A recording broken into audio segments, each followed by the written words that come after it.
So my research project was on dark matter collisions. I'm going to start with what dark matter is. So the gravity between the stars in our galaxy is nowhere near strong enough to hold everything together, all the stars, all the planets, everything. Considering how fast it's spinning. So there's another force that acts as a cosmic glue, and that is dark matter and the gravity that it exudes as particles, and that's what holds everything together. Dark matter is a hypothetical matter that neither reflects light or electromagnetic radiation like other particles. That's why it's called dark matter. And the fact that it doesn't reflect light means that it's completely invisible to us. We can't see it. Um, it surrounds everything in the universe, and its existence is detected by its gravitational effect on things like rays of light and its role in the large-scale structure of the universe, which becomes apparent when you get a really big view of how everything is held together and how the dispersion of galaxies is right now. Um, and so, one very strange mystery surrounding dark matter is how it can be so plentiful but not interact with any visible matter.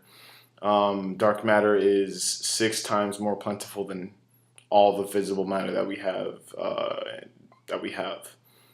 It's surrounded by everything, but the thing is that you could have billions of particles passing through your hand or passing by your hand, but it'll never touch you, and we don't know why.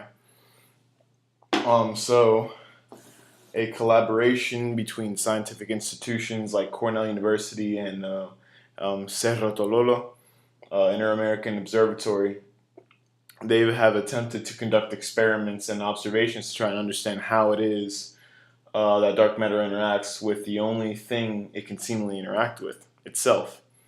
Scientists have mapped out the map of dark matter across a large part of the universe. Um, and that project is called the Dark Energy Survey. We can tell where its concentrations lie uh, because galaxies seem to lie on or near the filaments where those filaments cross, where those filaments of dark matter cross, where all those galaxies are clustered. Where the filaments cross, you get enormous clusters of galaxies. So you can see in this picture right here, that is a map of the dark matter. All the filaments crossing over each other. The spots where you see that it's really light, that's the cluster of galaxies. And that's the Cerro Tololo Observatory. So, in order to observe how particles interact with each other, scientists utilize particle accelerators such as the Large Hadron Collider, and that's with normal particles that we can interact with. They're able to shoot particles at each other and see how they interact. Since we can't do that with dark matter, we had to obtain information about its interactions with each other through observations. Luckily enough, there are natural dark matter collisions in space when galaxies collide. Galaxies are made up of swirling gases, visible matter, and then dark matter. Visible matter like stars and planets and rocks and stuff. Um, so when a galaxy collides, it has gas. Its gas has so much friction that the gas from both galaxies just kind of stops itself and it stops moving. The visible matter like stars, they kind of just pass on through, no problem.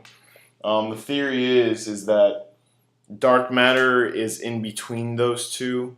It doesn't completely stop like gas, but it doesn't just pass right by each other like the visible matter like stars. It's somewhere in between those two interactions. So what they do is using the observatory.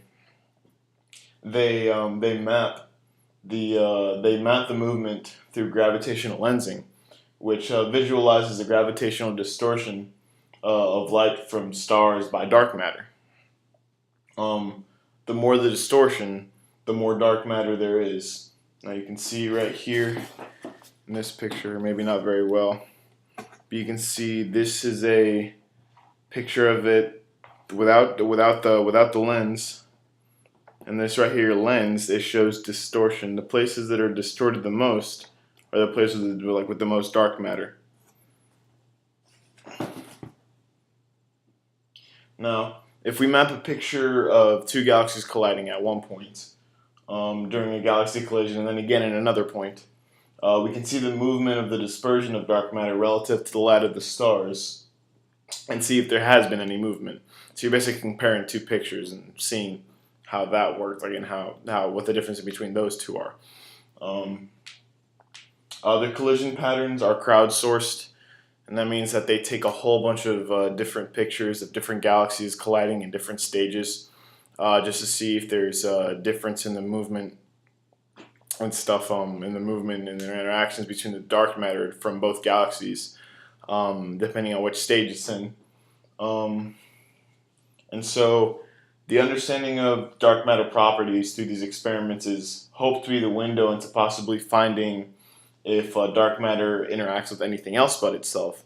Because first we have to understand what dark matter is and how it works to be able to see if it interact, like, to be able to kind of branch off and go to other places. Also, on a more exciting note, um, hopefully one day this will let us research into the theory of an invisible dark parallel universe that exists with ours.